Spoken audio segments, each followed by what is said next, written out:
I can understand knowing you, I know that, but trying to get to know you, Yeah. it comes across like you're not important at all.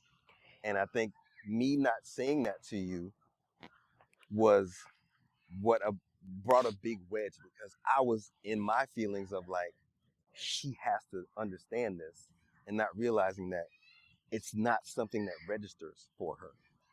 And that I think that was kind of the biggest thing between us because I would be looking for you to understand something or register something and not realizing that it just didn't register for you. It just didn't.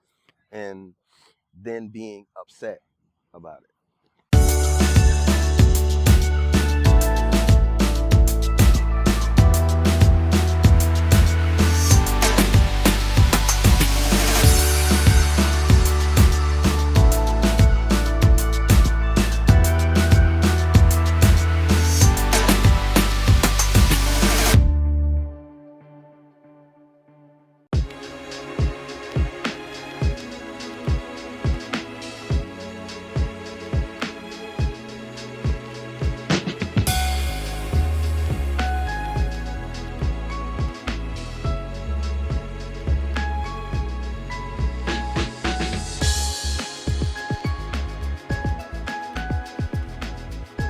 You and I have known each other for what?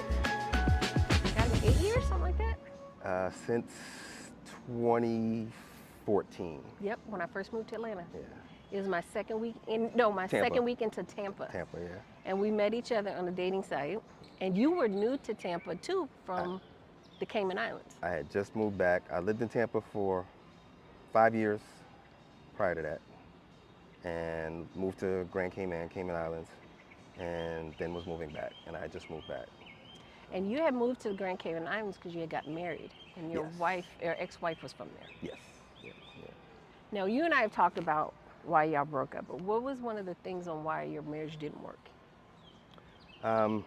Her and I actually had conversations about it. We both didn't have good Let's examples. backtrack a little bit, because Yeah. when I first met y'all, when met you, Yeah. Yeah, everything was fresh. Um, at that point, she was still mad at me because I was the one that actually asked for the separation. I had gotten to a point where I didn't really feel like I was wanted in that relationship. I didn't feel like I was respected in that relationship. So it got to the point where it was almost like, why am I here? Because I did pick up and move to another country. I don't think she had any malice in anything that happened. I think we just weren't prepared for what we really wanted. We that had a shift. common end goal, but we had two totally different approaches of how we wanted to get to that end goal. Give me an example. Um, Even with the move, I think with her, we discussed it prior and we were on the same page of neither one of us wanted to be there long term. That was the discussion that we had. I think in the back of her mind, I think she hoped that I would go there and fall in love with it because it was her home and that maybe I would want to stay. In my head, I was like, this is what we discussed. I'm not even allowing myself to look at this as a permanent solution. Because we talked about this. You and I, Yeah, this is just because for right now. yeah. And that was one thing to where there would be certain situations where she would speak of something in the future there, and I would be like, hold on, this is not what we What we talked talked about. about. So let me know if that's what you want, and then I can, adjust accordingly, however that is. I think that conversation was scary to her because it could be that he decides that he doesn't want to be here and he will leave. I got it on Yeah. her end. So, what you thinking about leaving? You thinking about leaving us? You thinking about doing this versus? I forgot we talked about it. Yeah, yeah. So that was kind of the Gotcha. focus. It was like, well, do you have something else that makes you want to go back to Tampa and not be with me? And it was more so, I'm not comfortable here. I'm not happy here. I came here because I wanted to be with you. And we just had two different views on how that should go. Is that the? Is this the conversation that you guys had recently? We had a conversation sometime early last year. I messaged her because it was just like on my head, on my heart for a little bit. Like, just apologize for your part. Like, even if, you know, obviously in relationships, both sides are gonna have their stories and stuff like that.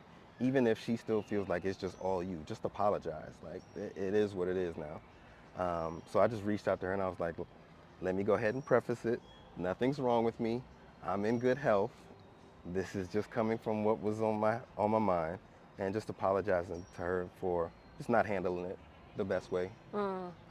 Because there are definitely things I could have handled better. I could have, discussed things a little bit more, things of that nature. So just apologizing for that, and then for her part, she apologized as well, just for kind of listening to other people outside of the relationship and Your telling her relation's how supposed to our be. relationship's supposed to go.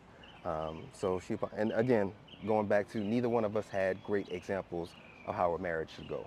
Her parents were never Mm. together. My parents were together, but didn't have a great relationship. People don't talk about that Yeah, part. yeah, Like you don't know how to be in a relationship. exactly. So what I saw as what made a relationship work was just kind of going along. Like, okay, something comes up, we take care of that, and we just go. And I think for her, not to say it was vastly different, but I think it was once we did the I do's, it was here, and then it was the immediate expectation of it to be here. What do you mean by that? Um, to where the and this is the part that I needed to work on, the expressions of how we felt about each other. There was never a big thing of I love yous. You're not like that. Yeah, and I grew up like that. Like my family doesn't say that at all. Um, to let them know, you and I dated. Hmm. And one of the issues that we had, we didn't have like issues. Yeah. It was like there was something that didn't always like connect all the way. And on my end, it was because you weren't expressive. Hmm. Whether you were happy, whether you were sad, whether you wanted to fight me, whether you wanted to, be with me, you weren't very expressive. Hmm. Yeah, with that, it was more so my mind state is since a kid always been just move on. Hmm. So even if I'm upset, we still have to move forward. So I always lost the art of that expression because to me it didn't mean much. More so on like the anger, upset side. Hmm. As far as the expression of affection, mine was always nonverbal. Yeah, Eh, you're a giver. Yeah, That is your thing. You give gifts. Like every time you saw me, you gave me something. Every time you came, you gave me something. yeah. And I'm the type of person also, and a lot of times, and I've realized it in relationships, some people, because if you have somebody who's more looking for verbal, they're not going to recognize some of the physical cues. Like I'm the type of person where if I'm sitting, I might put my hand on your shoulder. If Mm. it looks like your neck is hurting, I might rub your shoulder, stuff like that. That's me showing affection. And if someone isn't receptive of that, it doesn't mean anything to them. They're looking more for that verbal side of it, which I have had to work on over the years. I've gotten better with it now. The biggest change was my daughter. So my daughter, we say it 4 or 5 times in a conversation if you're Aww. talking 10 minutes. And it's like that kind of in my family. My sister and her kids are like that as well. But we didn't grow up like that. Um, I can tell you, I've never told my dad I love him. My mom, I've said it, but it's been few and far between. Um, What is her reaction when you say it to her? my mom's the type where it's almost uncomfortable because I they didn't grow up with it. I So figured that. That's it's why like, she didn't do it. yeah, it's like it's weird. But she knows like stuff that I do, she'll be like, okay, yeah, I know What about your father? Why don't you say it to your father? now. We're rebuilding a relationship. For a long time, we didn't have any relationship. I remember your father and you would go back and forth. You and your father would go back and forth. Yeah, there was stuff from childhood where I was like, I think a lot of times parents don't realize that their kids know things. They Yes. think that they're kids and like you don't, nah, your kids pay attention to everything that's going on. If you got a smart kid, they're gonna know everything that's going on. Yeah. So there Unless were you send them things, outside to play, they know. yeah. So there were things that happened that when I got to early adulthood, I confronted my dad on, and he wouldn't admit to things that I knew were there. So that started to draw a wedge. Even before then, the wedge was there, But that put an even bigger wedge because it's like now you're trying to treat me like I'm unintelligent, like I'm stupid. And that's my biggest pet peeve with anyone. Don't talk to me like I'm stupid. If I don't know something, I will learn it quickly, but don't treat me like I'm an idiot. And that was a big point of contention with us because it was like, to me, it was almost like even if you just say, I did it and I messed up, I would have been like, okay, I'm We better. got it. Yeah, I'm good. Now we can go from But there. don't act like I didn't see what I saw or heard what I Yeah, heard. and that's just not my dad's personality at all. Period. To this day. So I don't know if we ever talked about this. I have a half brother. I Yeah, keep talking. I think we did. yeah. So we found out about my half brother when I was living in Cayman, and I think we did talk about this. once everything came out, it was pretty common knowledge with everybody. It Yeah. took my dad almost 3 years to mention him around me Why? That's weird. because the mentioning of him means the admittal of wrongdoing. It solidifies it. Even though you have a physical person there that already solidified it, speaking it fully solidifies it. But it's not like it's the most uncommon thing.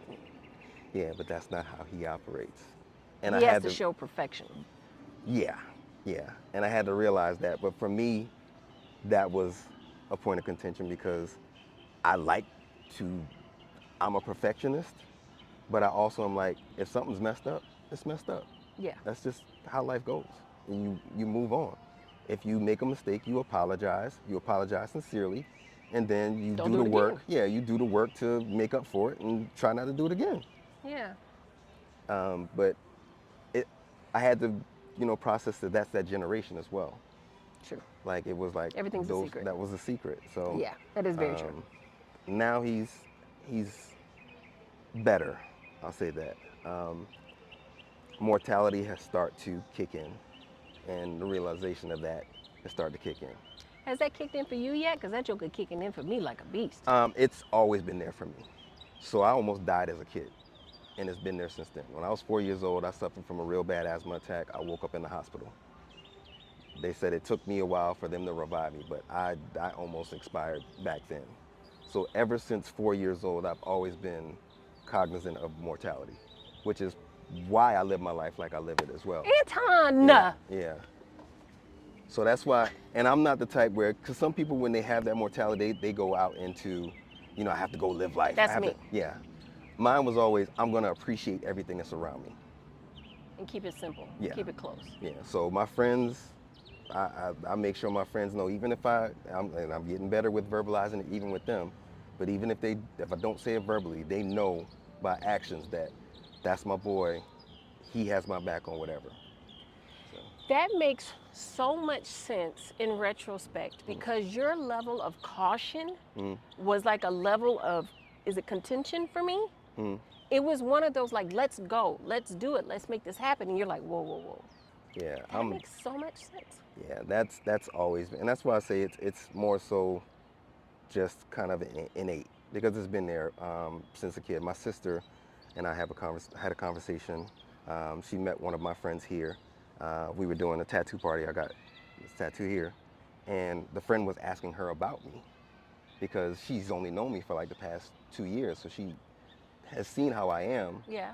but was asking like, was he always like that? And my sister said, always, since a kid. And my sister said, I'll give it to you. You have always stuck to who you are. Always. I get it.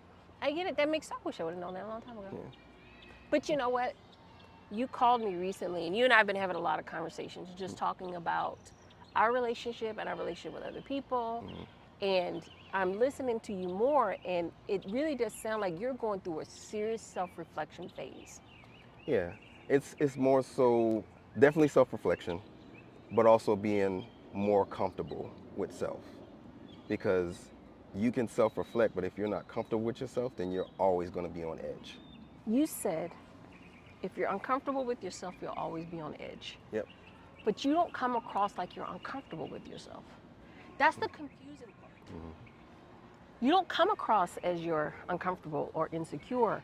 You come across so confident. So I had a conversation with my manager from my previous role, and he mentioned that, and I told him that I explained it to somebody else like this, and I don't know if you're familiar with, but you watch the Avengers movies? Not And really. Well, there's a part, you obviously know who Incredible Hulk is. yes, There's a part in the my movie boy. where, they ask Bruce Banner to turn into the Hulk, and then one lady, I forget who it was in the movie, asked him how he controls, being the Hulk, how he controls his anger, because that's how he turns into the Hulk. And he said, it's easy. I'm always angry.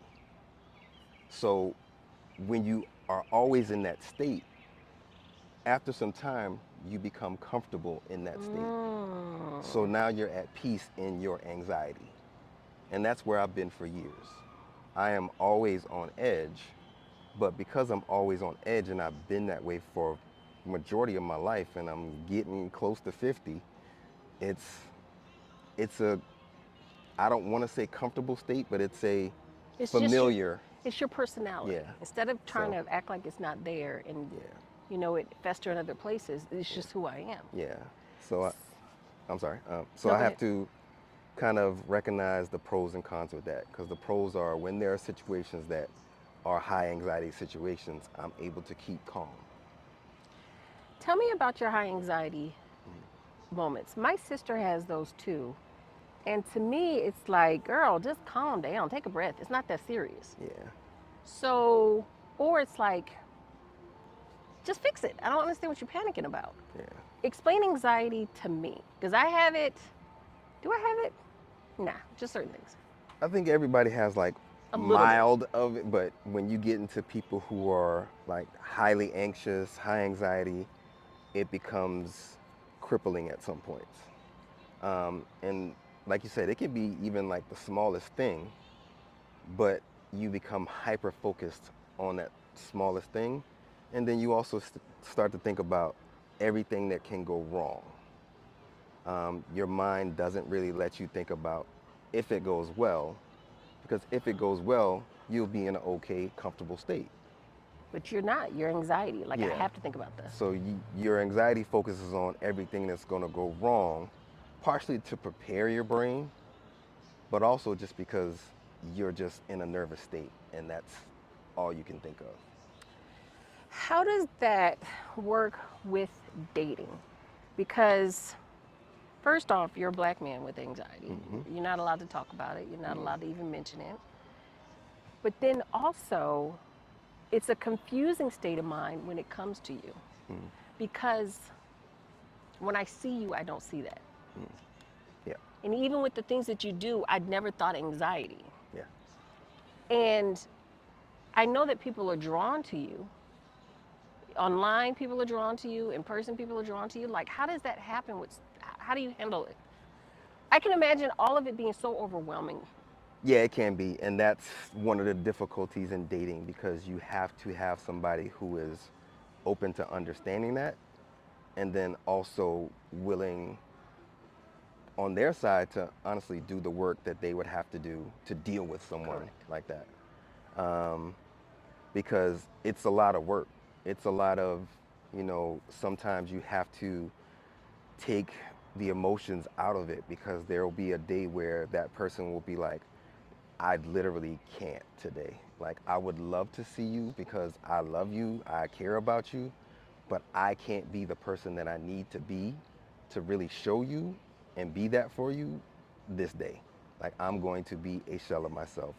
It'll be days, and people would tend to notice it with me sometimes. Um, One, because a lot of times my personality, I love to make people laugh, I love to joke. When I'm not in that state, people thought it was something wrong. Right. And a lot of times it was just, I just need to recharge. Or it may have just been, today is not the day for me to be in that realm. But then it becomes, that's a weight on your shoulder. So if you're not that person to another person, Yeah. it's something wrong. So in dating, if you're, a very, you know, attentive person, a very like, hey, I want to see you, I want to see you, I want to see you person, and then you have those days where it's just like, I just need to be in my own space, it comes across, especially as a male, to a Exactly. Because it's female, easier for me as a woman yeah. to tell a guy, I just need a day by myself. For a guy saying that, it comes across as he's got interest somewhere else. That's exactly how it automatically comes across as that. And then for me, it's like, no, I just need a moment. I can't, I know what I would love to put in a relationship, and I know that, and unfortunately, I feel like you can't go under that level once you give someone a certain level, It's true. which I have an issue with because I think everybody should get some type of grace. You're always going to have ups and downs. You're going to have your good days and bad days. If you have a person who is typically, high energy and they have a low energy day, it doesn't always have to be personal to their partner. It could just be that they have a day where they just don't have it. But it's tough when you're dealing with relationships because we do expect our partners to kind of be what we need all the time. All the time. Yeah. And it lends to forgetting that they're also human.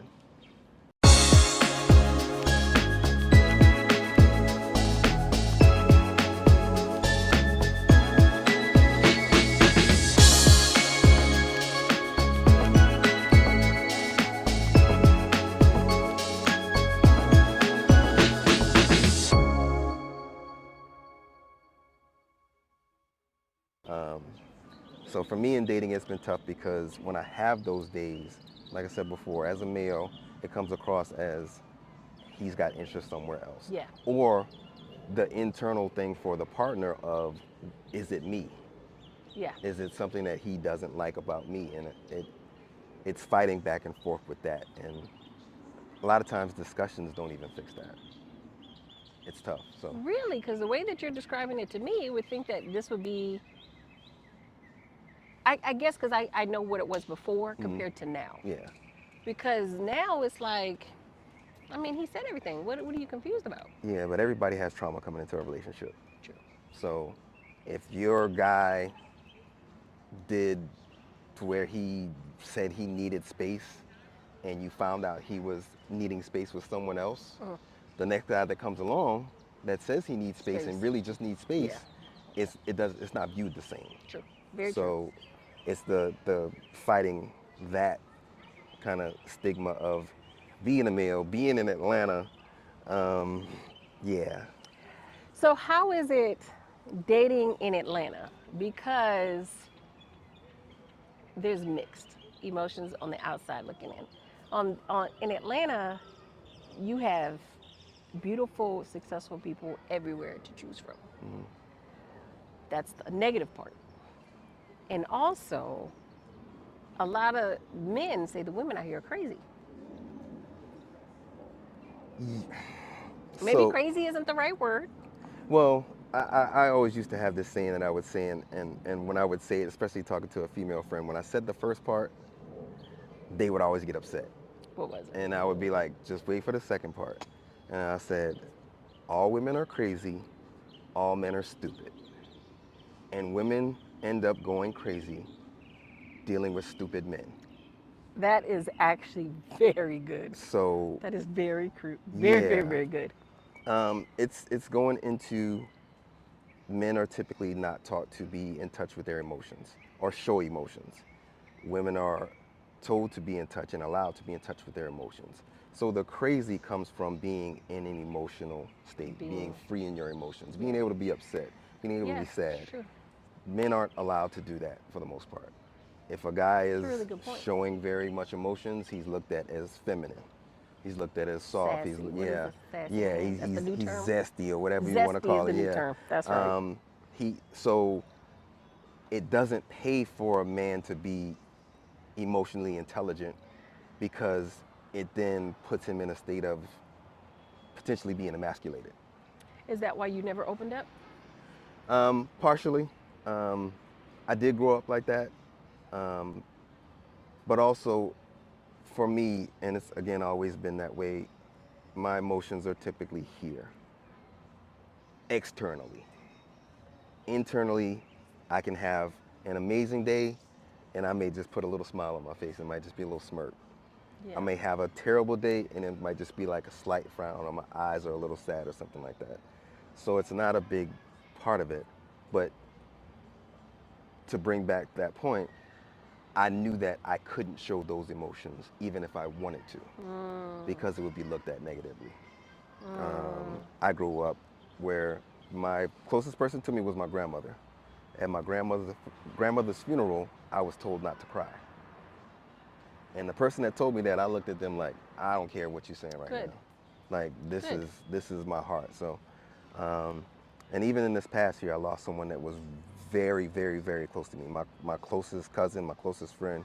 So there were some times in that where I had to remember that it's okay to be all Yeah. right. It's okay to be sad. It's okay to be, upset. It's okay to be sad. It's okay to cry. Like it's all right as long as you're able to focus and say, this is why I'm upset. This is why I'm sad. Because what tends to happen is male and female will try to hold those emotions in, and then it'll get to a point where there's a breaking point and it'll blow up on somebody that doesn't have anything to do with that. And then you gotta, that's where you get the crazy and, the stuff like that. So, Yeah. um, You but yeah, said your daughter has helped you with this. yeah. Tell me what she's like provided for you, like the space that she's given you. Um, so instantly, once my daughter was born, I got to fully realize what love is. Mm, Like it definitely changes. You can love another person, a partner, stuff like that. Your parents, it's different when you have a child. Um, it can be scary because you're responsible for another human being 100%. If you're in a relationship, if the relationship doesn't work, hey, it was good hanging out with you, but the you got child to take stays care of here. yourself. It's not the same with children. So with that, I just fully realized like, okay, this is what like pure unadulterated love feels like. And then also it gave me a better view on dealing with my parents because when you're dealing with your parents, you're looking at them at, some parents, you're looking at them as like superheroes, things of that nature. And we forget again that they're human. They're human. So your parents are learning how to be parents as you're learning how to grow up and be Exactly. a human. So People forget that. yeah, And people are really, there are situations where you can tell you that parent isn't trying. But the average person out here, like, I don't know what to do, but I'm trying it out. It did not work. I'm so sorry yeah, because you're different or what you need is different from what that book told me that you would need. hmm, But most parents are just trying. yeah, yeah. And especially with me having a daughter, it was like automatic. All right, you gotta let go and show a little bit of your soft side. Like you can't be militant. I know I got on the camouflage and stuff. Mm, You can't be militant with your daughter. I think it still would have been a little bit of being able to open up and share a little bit more if I had a son, but I probably would have been able to still stay in a more strict lane because I have to prepare my son for what the world is gonna. how the world's gonna treat them. Yeah, yeah, yeah. Is your daughter a girly girl? Yes. So she started out seeming like she was possibly gonna be a tomboy. I remember you were buying her like blue and all that kind of stuff when we went Yeah, to Old yeah. Navy. So her, anytime she was around me, if I took my sneakers off, she would automatically go put her Okay, feet in my okay. sneakers. If I had a basketball, she would grab the basketball. Any type of ball, she would gravitate towards. And then as she got older, she was like, yeah, I like the girly side of things. So, Aww. um, but she has a what I consider a good balance. And it was one moment where I was really happy because um, for a short period she was definitely full girly girl and was like sports. Ew, I don't want anything to do with that. And I was sitting down watching a football game one day, and she came and just sat down and started watching the game with me. She said, I want to be next to my daddy. And yeah, and then she asked me about like one of the players on the field, like what the name of their position was, and then she ended up saying like one of the names, and I looked at her and I was like, okay, okay. Okay. We went out one day and I was looking for something for my sports thing. She was like, yeah, my dad plays football, so she was kind of excited about that, and just talking about different team names and stuff. So she's become more open to, you know, hey, I don't really like this, but it's something that me and my dad can watch together, and I'll be Aww. okay with it. So we'll watch sports one day and watch cartoons the next day, and just have a good time when we're together. I love So it. yeah. I remember my sister and my dad used to watch sports together, and I would be like jealous, Hmm. low key jealous, because I couldn't follow football. I didn't know what the Yeah. hell was going on. And then they put that yellow line in. And I'll never forget, I was sitting there watching, like flipping through the channels, trying to watch it. Hmm. And I'm like, the yellow line. They have 4 times to get to the yellow line. Yeah. And I called my dad, and that was my way of saying, Dad, I can watch football with you Yeah. now. Yeah. It's that simple. Like the small things. Like we don't like even in dating. I don't expect my person to, know everything about football. It's nice if you meet somebody like that because you can actually continue conversation within that game. But for me, it's more so just even being open to spending that time together. Because some people are just like, no, I'm not into sports. I don't want to watch it. I'm not doing that.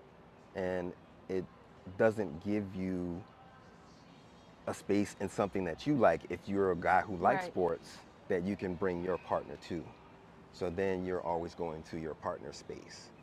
Um, and that's just an example if it's sports. If it's something else, if you like hiking or whatever, it's always good to have your partner even just mildly interested in it because Exactly. it lends to, okay, I can show you this and introduce you to my world, and then you can introduce me to something that you like, and I can, In your world. learn about that. So, I saw this, to speak on that, I saw this clip on TikTok earlier, and there was a guy who came home and his wife had ordered him a pizza. hmm. And he just thought that he didn't have a pizza. I guess he likes pizza. And he was so happy that his wife had got him a pizza. He's like, This is for me? And it was the saddest thing I'd ever heard, at, while simultaneously the most beautiful. But it was so sad. He was like a little kid, like nobody had ever done anything for him. Yeah, uh, Do you find that most men that happens? it happens often, yeah, because we're taught in relationships that we are secondary. The aim is to please your mate. The saying "happy wife, happy life." Yeah. It lends to it doesn't matter if you're happy as long as you make her happy. And most people go along with that. So it's now a societal norm. So when you have somebody who doesn't subscribe to that societal norm and is willing to kind of show you, hey, I think we're both the prize in this relationship, and I'm going to show you that I appreciate you and that I made out as well as you made out meeting me, and it's refreshing. It's different, and it makes you feel good, and it makes you say, okay, I definitely want to show this person even more because they actually are wanting to know who I am and not what I provide, not how you know the house that I can buy for them or how well I'll be able to just take care of them. They actually want to say, okay, yeah, in the days where you aren't able to take care of me, I'll take care of you. Right. So and it's refreshing and it'll revive you. So even little stuff like that. Have you ever experienced that? Because I don't think that I was that person with you. I Um, wasn't. I wasn't. I was. I it don't. was I don't. timing. It Yeah, was I wasn't that person with you. Have you ever had that with somebody? yes, I have. I met somebody about 2 years ago, um, and they were able to provide that for me. There were other things that were in that relationship that made it to where we couldn't progress at that time. We actually still speak, and who knows, something may come about from it. But it was definitely refreshing. It was almost a little scary though, because it was like, for me, it was like, I definitely don't want to disappoint this person. Oh, Like, I didn't even think yeah, about not the that. fact that I've gotten something and I know, like, I definitely can't mess up.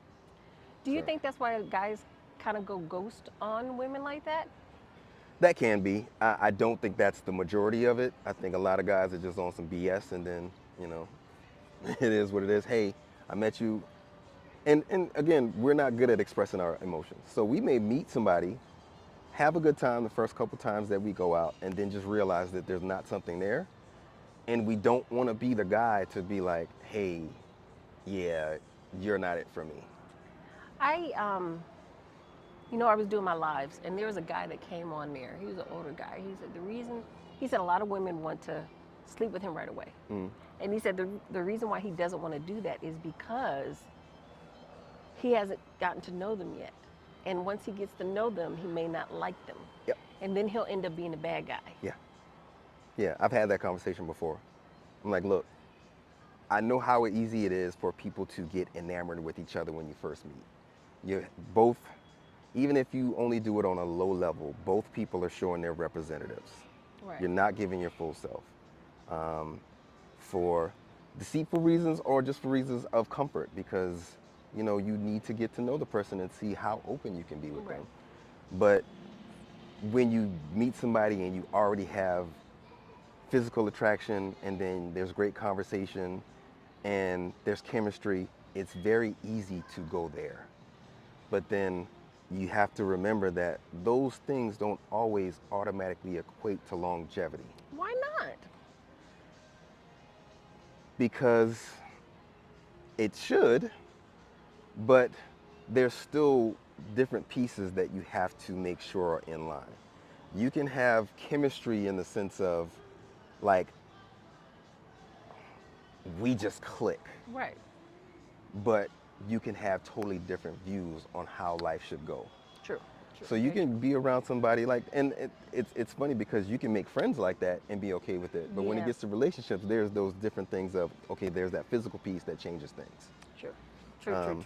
So you can meet somebody that you just get along with in a certain setting, but for a life partner, there may be things that you just don't 100% mesh on. And some people don't always want to put in the work True. to say, okay, we have these things. We may be able to work it through if we talk, because everybody wants an easy relationship. I think that with me, I've always enjoyed that spark, that beginning spark. Mhm.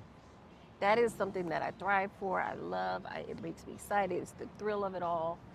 It's when the spark goes away, that's the problem for me. Yeah. I have a really hard time adapting to the normalcy and the repetitiveness of a relationship. Yeah. And I'm learning how to communicate that. Yeah. And I'm learning how to compromise. And it's one of the reasons why I never got married. It's one of the reasons why I never got married, and it's one of the reasons why I never had kids. Because I always would see that once people got married and they got those kids, like the sparks would go away. Yeah, we get enamored with that initial spark I am. and don't realize that you can have multiple sparks within a relationship if the work is put in. Yeah. People get complacent. Definitely people get complacent. And that's where that spark doesn't come back. Because you do have to still show your partner, yes, I love you and I'm here and I want to make you fall in love with me even more. And life does get in the way. It does. Like you work a 40, 50-hour week and you have a stressful job. It's hard to, just be like, I just want to love on you because I just want to lay down and sleep for a little bit. Yeah. And it gets difficult. And when you have two people, when they don't align at the same time, Yeah. it makes it even more difficult. It makes it very difficult. Because you can have one partner who is showing I love you today and this partner is not receiving it. And then the next day, this partner is showing I love you and this partner is not receiving it. I think word is getting out that relationships really aren't 50-50. They're not. They're one day 70-30, one day, 20-80. Always fluid. It's always going to be fluid. And I think now that word has, like, that mindset has gotten out, I'm kind of more, I am definitely more of a relationship person, and I'm more of, okay, long-term commitment person. Yeah. Because now the reality of what happens, like, okay, there's not always going to be sparks, but you can work on it so that they can come back. Yeah. Okay, I can deal with that. Okay. Yeah.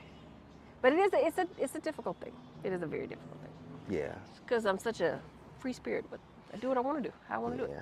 Yeah, for me, I know it's difficult for anybody dating me because that initial spark is almost always there because I love it as well. Mm-hmm. And then for me, when I'm getting to trying to figure out whether this is going to be long term, I get into kind of, what's the word I want to use?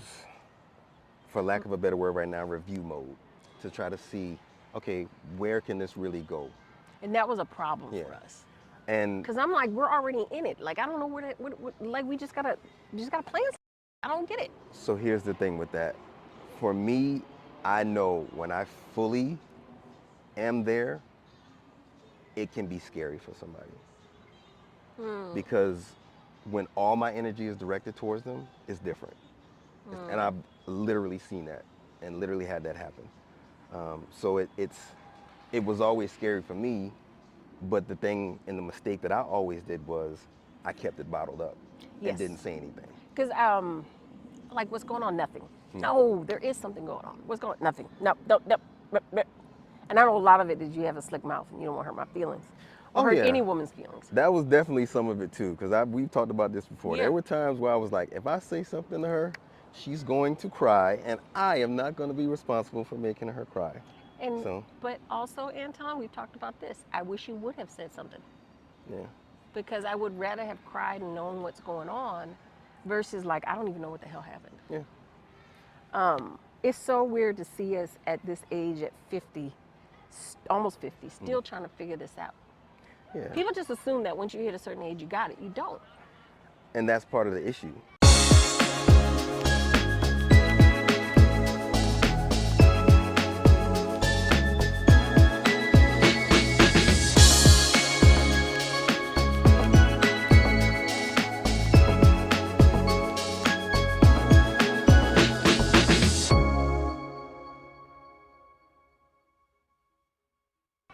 Your your life is new every day. You're never going to have everything figured out. You'll have it to where you're in a comfortable position. That's right. You might be financially stable. You might be where you want to be as far as living, stuff like. But there's going to be something new every day. Point of example, my cousin, who I said passed early this year, I'm so was sorry to hear making about that. great money, was living life how he wanted to, and then he got thrown a curveball. What happened? The house that he bought to live in essentially killed him. Wait a minute. You said the house that your cousin bought killed him. Explain, please. So in Virginia, most of the houses have basements. And in that kind of beltline area, there is an issue with radon when you dig into the ground. So What's radon? Radon is a odorless, colorless gas that Okay. can leak into your houses. And radon causes cancer. Radon is the second leading cause of cancer in the US. And if you get cancer from radon poisoning, it is pretty much there's no coming back from it. So, hold on. Does it come from the ground? Yes. So it comes from the ground, and then when they build the houses, typically they'll put a radon, almost like a smoke detector, so they'll put a radon detector in the house. For his house, when they built it, they did not put the radon detector in there. He was in his house for several years, I think almost 12 years, but he worked outside of the house. So he was in and out of the house all the time. In comes the pandemic, everybody's working from home. He's in the house far more than he was before. So he started feeling sick after a while. Just wasn't sure what was going on, but What were his symptoms? some chest pains. That was the main thing, like chest pains and things of that nature. But us as men, especially black men, we're not going to the doctor. We're like, we'll be all right, we're good. And it got to the point where it just was unbearable. And he went to the doctor, and they, started doing, diagnoses and stuff like that, and came back that he had lung cancer. And when they found it, it was stage 4. So it was at the point where it was like, we have to do something immediately. In the beginning, the treatments that they gave for him were working very well. But that cancer is very aggressive. So it went into remission, not full remission, but slight remission, and then decided to come back with a vengeance. How long was he diagnosed between? How long was it between diagnosis and him passing away? A little over a year and a half, maybe just under 2 years. So I got to see my cousin go from the guy who was running around living his life. He was a full bachelor. He loved the bachelor life. He didn't want to have children, and everybody who knew him was like, the way that he carried himself when he was dating, he was very upfront. So it was never anything of he was playing with people's emotions. He was like, this is my life. I don't recommend it for anybody. This is how I want to live my life. Right. And I got to see him go from a person who was, you know, able to purchase any car that he wanted, traveling all over the place, going to uh, Colombia, Brazil, anytime he wanted to a person who could barely move. And I went to see him just before he passed. His sister sent a text message out one night saying, hey, we want to call you tomorrow because we don't think it's going to be much longer. I had already gone to sleep that night. I woke up maybe like 2 or 3 in the morning, just woke up and I checked my phone and I saw the message and I got online and I bought a flight and I went up to see him. So I spent a couple days up there, a little over a day and a half really, and just spent time with him, stayed at the hospital, kind of said my goodbyes just in case it was, you know, last time I was seeing him, and unfortunately that's what it was. Like 4 or 5 days later it was when he passed. Anton. Yeah, so it was a rough time. My year started off like that, and it like I said, that was my closest cousin. The only person that's closer to me as far as friends and family is my best friend Mike, and that's we call each other brother. But my cousin Frank was my brother. Seeing him decline like that, lack of a better word, what happened to you with that moment? Like what changes when you see something like that? It changes you. It made me realize I was always the person who was like the connection between everybody, the one who would reach out to everybody. But as we got older and I wasn't getting it reciprocated as much as I felt I should, I stopped. And it made me say, okay, no matter what, you always got to remember people have stuff going on in their life. Him and I never had that issue. Like he would reach out and be like, I haven't heard from you in a while. We need to talk. What's up? What's going on? But other family members, other friends, I would be like, if you don't call me, I'm not talking to you. And now I'm just like, even if you don't reply, even if you don't reply in a timely manner, I'm still gonna reach out. I remember you mentioning, or maybe I read into it, that the guys on your football team, y'all like were hanging out, and you were maybe going to do like some type of hangout group where guys can sit and talk and everything like that. You mentioned something like that.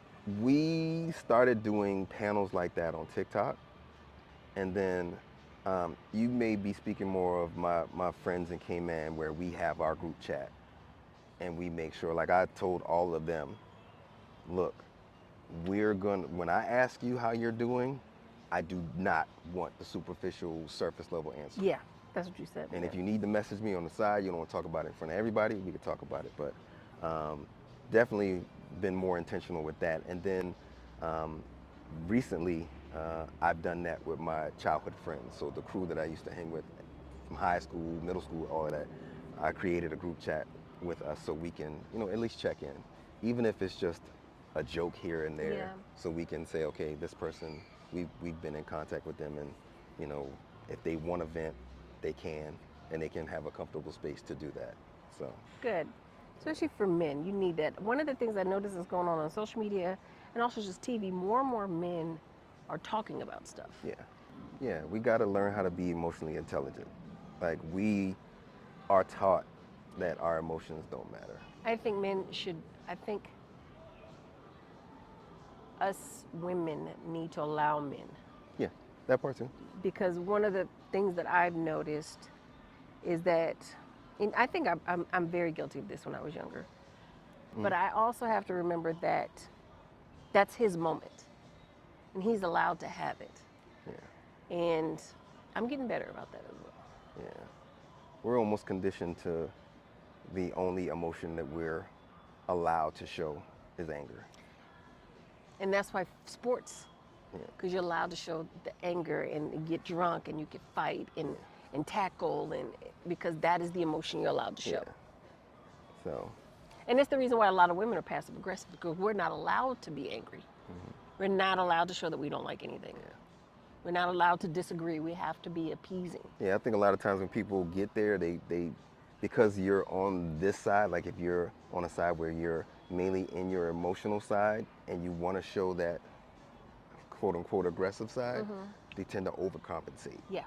It's like, oh, well, I think this person is trying to, you know, play me or whatever, so I'm going to go overly aggressive on it. And that's where kind of disconnect comes on that. But once people learn how to be comfortable with those fluctuations in emotions and being able to display them and verbalize them, then I think it'll be much better. You'll be much better. Yeah. I think all this is a growing phase, and once we get through the other side of this, it'll Yeah. level out. But this is like one of those, shaking the tree. Yeah, yeah, and it's gonna be tough, and it's gonna be tough conversations, and especially in relationships, you might not like your person when they tell you something that Yeah. you don't want to hear, but as long as they're coming from a place of genuine concern, genuine love, then I think it should be, you know, taken in, and also we have to be mindful of how we express things as well, because a lot of times people are like, well, you should have known what I meant. No. I can also say you should have known how I would have received it. So let's both come to a middle point. You try to Eh, say it a little better. I'll try to eh, understand what you're saying, and we'll get to a middle point where we can understand each other. eh. So You and I talked recently about you dating, and you said that you're going to take a break. You're yeah, thinking about taking a break. thinking about it, yeah. Just because I've been in a space where I have been really wanting to just stay by myself. And I know that that's not fair to anybody that I'm dating. Right. That, yeah. Because if you don't have interaction with your partner, they don't have anything. They don't have anything. If you go into a shell, which I have been getting close to doing in the past few months, that person doesn't have anything to go on, and then now they're just left in their thoughts. But I don't want you to do that though, Um, because that would be counterproductive from where you're trying to go and what you're working on, right? Because when you have anxiety and if you're left to your thoughts, you ain't got nothing else to do, you're gonna drive yourself crazy, right? no, it's more so in a space of recharging. The issue recently is that the recharge time has become Longer. longer. Typically, it would be an hour, maybe a day at most. Now, it's several days. For me, it ends up being I'll be okay personally, but then my mind goes to as soon as I walk out that door, I'm gonna pick up on and pull to me everything that the people that I'm around are going through. And then saying, I don't know if I'm ready to take that on. So if I see you and you might be trying your hardest to show that you're having a Right. good day, I will absolutely know something's wrong. And I'm going to pick up on that energy and take on that energy. And it's tough because most times you're not even dealing with your own energy. So you're taking on other people's while you're holding on to yours, So it's an avoidance thing. somewhat. Um, I had a conversation actually about this earlier today, and we were talking about stuff in an empath realm. When you're in that thought process, a lot of people think that's their purpose. Everybody's looking for a purpose in life. You feel like it's your purpose to help fix, heal other people, and then end up neglecting yourself. Because in your head, this is your purpose, this is what Right. you're supposed to do. It's not about you, but then you have to realize you got to recharge yourself as Correct. well. And then sometimes you get to a point where it's like, I've let my battery go way too low. Worrying about other people's stuff. And now I don't know what to do. Because I can't fix myself, but I don't know who I have around me that can help me heal. That is horribly sad to hear, but it is probably one of the most honest things. Yeah, it happens. It happens. But then on that note, Mhm. would you let anybody help you? And I say that, Anton, is because you're so um, reserved Mhm. in your level of, I need you. Mhm. I want you. I want to be around you. You bring me something. You're very reserved for that. So if you ran across somebody, would you let them help you? Would you open up to them? That's the difficult part, and I've been more aware of when I am not letting somebody do it, so that I can try to get more comfortable with letting someone help me. Um, yeah, if I'm struggling with anything, it's it's difficult, Yeah. and I've gotten better with recognizing when I don't, but I'm still learning on how to accept it. I still deal with it in relationship spaces. I Mm, still have to work with it in relationship spaces because there's still that view of, if I show vulnerability, will they look at me different? correct. As a man, as a black man, I have to be here or I don't have value. Tell me the things. Tell me the things that you have to have here, or you don't have value. In Atlanta, Yeah. In Atlanta, um, you got to say it. yeah, in In Atlanta, Atlanta. yeah, Atlanta, so that's a whole bunch of stuff you gotta have, folks. Here, it depends because the societal standard is a certain thing, and then you will find people who are just genuine people who are like, I just want somebody who I can connect with and spend my Right. life with. But for the most part, it's, you have to drive a certain vehicle, you have to live in a certain area. If you don't own a home, what are you doing? Things of that nature. How does that work with dating? Because you are attracted to very beautiful, successful women. Mhm. You have a type. Mhm. And I could not see that working with the women that you're attracted to. Because the women that I see you being attracted to, baby, Fortunately, I've seen it on both sides, okay, because I've met people who are doing very well for themselves and by societal standards are very attractive, and they still have a kind of salt of the earth type personality. okay, Um, but it still comes into play because, people still want to have that, hey, let's go out to this fancy place. correct. And to me, it's a balance. Like, I'm definitely down to do those things, but to me, it's not something that I want to do every weekend. Right, right, It's, right, right. and especially every weekend so we can post pictures. Because I'm like, I don't care if anybody knows that I ate at this restaurant. So me and the nurse, the guy that I'm dating, Mm, we have an Instagram page where we post photos of stuff that we do, but it's mm, private.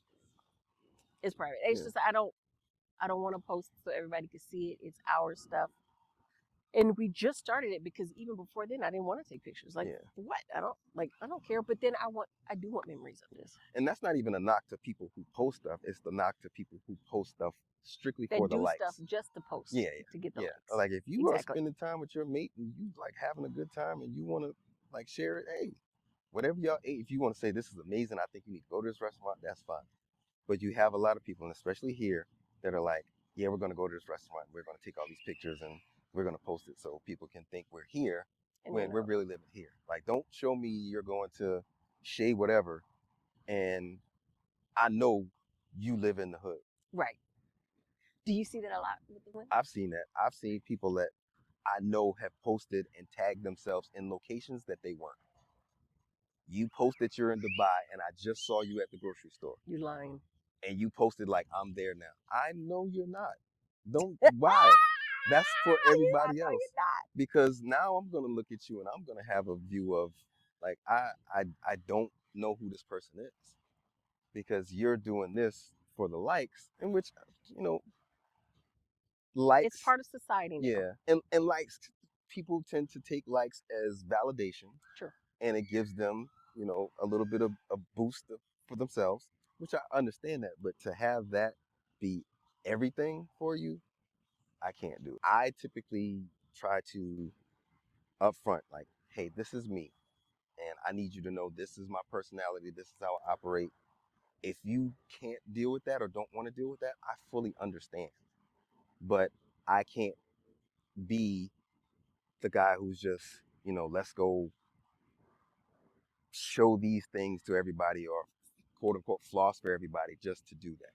Like, I will do that when we're solid, but when we're dating in initial pieces, Hmm. I'm not that guy. I'm not the guy who will, just throw a bunch of stuff at you in the beginning, because I really want to know, if we don't have anything, will we still have some type of connection? And I recently met someone who I think that's what they were used to. The The just baller type. because, yeah, they were doing well for themselves, very attractive, and they were used to getting that from the guys that they dated. And I was the person who's like, I need to know who you are. We can get to that, but I'm not gonna give that just because I think you're attractive. Now, with that, Mm, one of the things they say about women who are very attractive and are mm. used to getting whatever they want, they don't have a personality. And that's what I need to find out.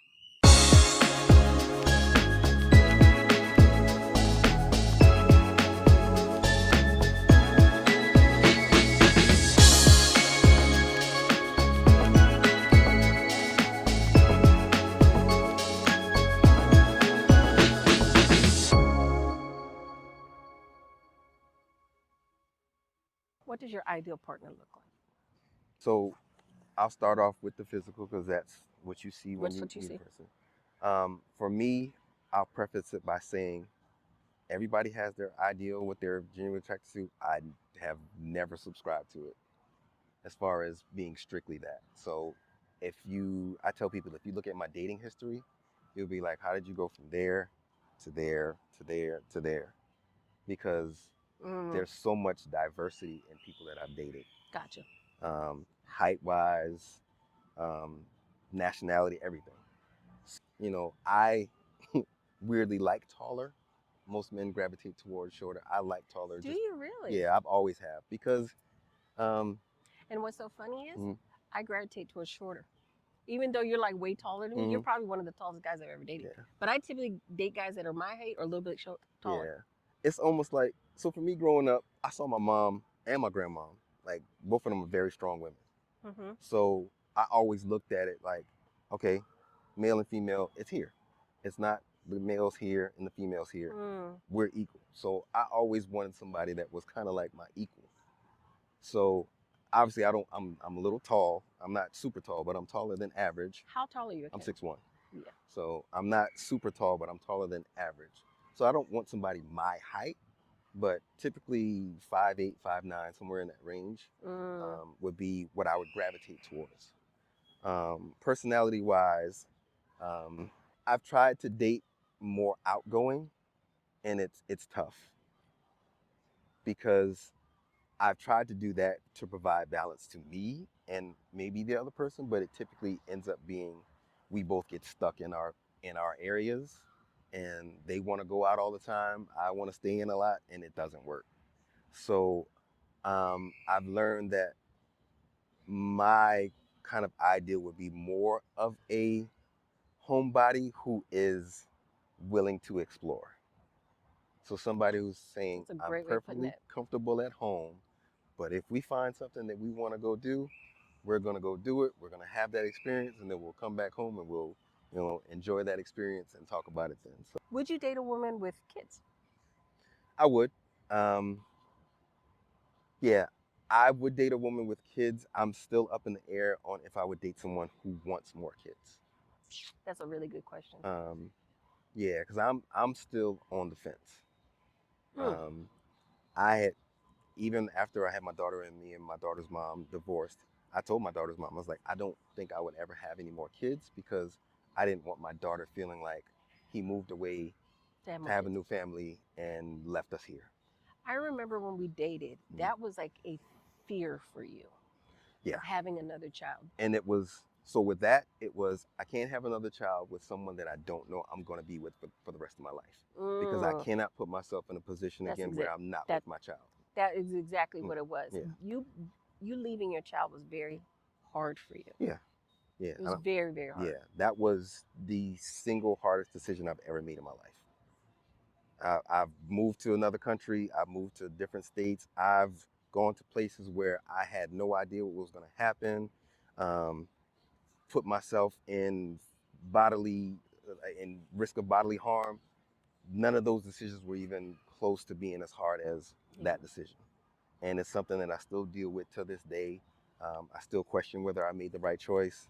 Um, we had a discussion when I was there with her last time, and I sat down with her and I was like, I want to know, how do you feel about it? Like, do you feel angry towards me? Do you Right. feel sad? And she was just like, I just miss you. Like and she was basically like, I understand because I'm used to it and I understand what it is. but I miss you. Well, So do you think you're going to work it out? Because I um, remember there was talk of her moving up here to Atlanta. yeah, that's not gonna happen. That was talk because her grandmother, my daughter's grandmother, was in Tampa but ended up moving to California, and Mm. they were kind of pushing for them to move to be in the States to be closer to everybody. But my daughter's mom, recently remarried, Oh, and did yeah, she she? recently remarried, and she's happy. He's Oh, a really good dude, um, and they're both kind of cemented there. So there's very little chance of that happening, of them moving up here. What I talked to her about my daughter was, I'm going to ramp up the frequency of me going down. Typically, it's about every 3 months. I told her I'm going to work it out to where I should be able to come every 2 months. we met in Tampa. Mm-hmm. I left Dallas to go to Tampa. Mm-hmm. You left the Caymans to go to Tampa. Mm-hmm. Then we both left Tampa to come back here to Atlanta. Yeah.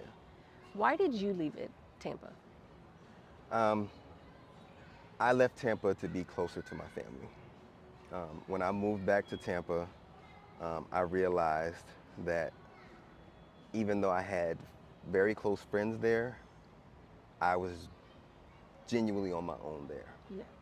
Um, and we kind of talked about mortality stuff before. That started to creep into my head, and it was like, if anything happens to me, there's nobody here. There's absolutely nobody here.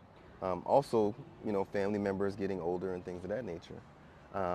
And what was one of the things that unfortunately kind of solidified it was um, actually seeing someone pass Your there. cousin. No, no, no. No, your cousin just passed away. No, I'm when I sorry. was in Tampa, so I was headed home one day. I stayed West Chase area, and I was headed home, and I'm at a traffic light. I'm about 2 cars back from the traffic light, and I hear this motorcycle just revving its engine. So I'm thinking that the guy thought he was going to be able to time it and catch the light, but I knew he wasn't going to be able to catch the light. So as he approaches, I hear the bike coming up, and I look to my side, and he's coming up to the intersection, but the light turns for the people to turn onto the road that we're on. Car starts to come out at that moment. He's trying to go through the intersection. He immediately hits the side of the car. And I'm sitting right there, and the instant he hit, I understood that he was not going to be okay. Um, and I had already been having thoughts of, like my mortality, and I'm like, if anything like that happens to me, if I get in a car accident here, I have nobody here. So I would like to be closer to my family, and vice versa. If anything happens to somebody in my family, I have to hop in a car or hop on a plane to fly to them. And with my daughter, it's automatically a flight, unfortunately, because of our situation. So staying in Tampa with no family, or moving back to Atlanta with family here and having a similar flight to my daughter just made sense. Right. You forgot one part too, because we were both here What part? in Atlanta, because you went from Atlanta to Dallas, right? I went from, sure did. Yeah. So we were here at the same time too. Then you went to Dallas. I went straight to Tampa, left Tampa, and then came back, and that's when you went to Tampa. That's hilarious. Yeah, yeah. So we were here at the same time as well. We were. And I remember when I first met you thinking, because of all this stuff, that it was a sign we were supposed to be together. Yeah. No, that's what I thought that too. Did you? Yeah. You sure the hell did not come across like that? Yeah. No, I really did think that. Yeah. Yeah. You probably don't even. Well, I know you wouldn't realize. Like, I saw your profile like 2 or 3 times, and I think I liked it at first, and then I didn't hear anything back, and I was like, oh. And then when I heard something back, I was like, okay, it's, let's see where this goes. And I was interested from day one. I think honestly, again, it came to timing, because I was Yeah. going through difficult. We were both getting settled in, but I was getting settled in and dealing with being away from my daughter. It was you had a lot of broken pieces. Mhm. And I don't even think you or I understood how many broken pieces you had to put back together first. Yeah. You had your marriage, you had your daughter, you had moving to Tampa, and I don't think I was compassionate enough to understand what you were going through. Because one, I've never had any of those problems. And then two, I don't know what you don't tell me. Yeah. I'm not very, how can I say it? Often I have been told I'm kind of like the guy in a relationship. Like if you don't tell me, I don't see it. I don't Yeah. really pay attention too much. Yeah, and I've had to deal with being the person to pick up on everything, Yeah. having to remember that the other person might not think like that. I nope. And yeah, I don't know if you remember this, and this is the time where it actually happened. I ended up, I did make you cry. Did you make me cry? Yeah, but it wasn't anything mean. It was a point where I did express something that I didn't think you realized. And then when you came to the realization, it was like, dang, that is true. What Um, was it that you told me? Because it changed me. it was we were at a point where we had already dated and we were just friends, and I had messaged you, and I think I asked what you were doing or something like that, and you were like nothing, and then I asked you another question, and the answer that you gave back was absolutely not an answer for the question that I sent. And I can't remember if we talked that night or whatever, because I was I messaging think you you. called me that night or the Yeah, next day. Like, yeah. what the hell is this? We That's not what I definitely asked talked you. about, yeah. Because I was calling to bring you some food. I was like, I'm Yeah. in your area. I'll bring by some food. We can just sit down and watch TV or whatever. Um, but I was like, you didn't read my message, and you just told me that you weren't doing anything. So to me, that came across like, oh, it's a bother. And I said, knowing you, I know that's not what you meant. But I said, if I was dating you, I would be like, she It's think still I'm, like it makes me yeah, cry now. yeah. And what happened was a couple days later, because it wasn't that moment. It was you said you went to work like the next day, and you asked one of your female coworkers My best about friend. it. Yeah, and she was like, yeah, that's why I don't text you. And I was like, I can understand knowing you, I know that, but trying to get to know you, it Yeah. it comes across like you're not important at all. And I think me not saying that to you was what brought a big wedge, because I was in my feelings of like, she has to understand this, and not realizing that it's not something that registers for her.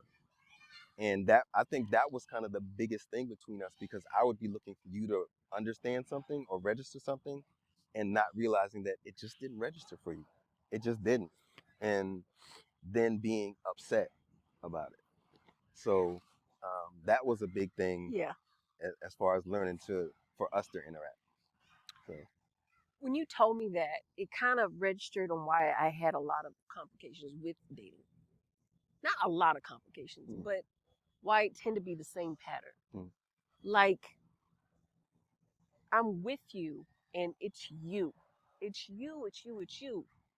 But when I do step away or I go home or my brain switches off. mm.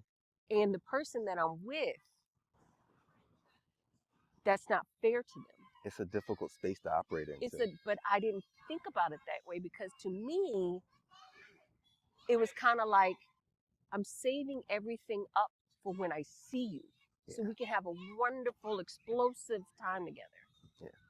And I did not know that I was coming across to you that way because I never wanted you to feel that way, Anton, or anyone. Because that is a problem not just for people I'm dating, but my mom gets on me, my best friend got on me. And it's like, I don't mean the people in my life are very important. I never mean to make anybody feel like they're not. Mm. So when you told me that, it was like, I'm doing that to people? And when you opened that up to me, it was like, it may have been me. And it's the I guess for me, one part that I've always been happy that I'm able to see is I'm usually able to see both sides. And like when we stopped talking, I was like, I know there was stuff that I should have done better, and then there was stuff that I felt could have done better. So I never looked at it like you were to blame, because I knew I had my part in it. It was just like, it was almost like it was just unfortunate that we couldn't figure it out. You know what I thought, Anton? I thought you didn't like me and you just didn't want to tell me. No. And that's why that's why. One thing I had to learn was I'm typically the type of person where I can't give you praise if I can't give you like what I feel is something that I don't like. And what happens is if I feel like I'm not able to give both freely, then I just shut down. Yeah. And I won't say either one because I Right. don't want to, feel like I'm just stroking your ego just to stroke your ego and not be able to say, hey, this part I don't like. And that was something for me that I had to realize in other relationships as well. Like, it's okay to say, as long as you word it correctly and you're not coming from a place of anger or trying to hurt somebody, like, hey, I really don't like that. Can we talk about it? Can we figure out what's the middle ground, or if that's something that is just going to be that way and we'll deal with it, or it's that way and we have to go our separate ways. Um, but yeah, that's something because that was something in my marriage. Like I didn't, and that's going back to where we talked about with the compliments and being verbal and stuff like that. Yeah. Because I always felt like if I can't tell the person the things that I dislike, it's hard for me to just only say the things that I like because it feels like it may come off as not genuine. And on my end, it's like, well, do you feel anything, sir? Yeah, and I fully understand. I've had people say that before. Yeah. You combine that with me not being verbal and me showing it a certain way that not everybody receives, then it's difficult. Yeah, Ebony. When I went to her and I asked her, she said, "Yeah, you need to learn how to put exclamation marks." Yeah, I don't know what question I still to this day don't know what question you answered. It definitely wasn't my question.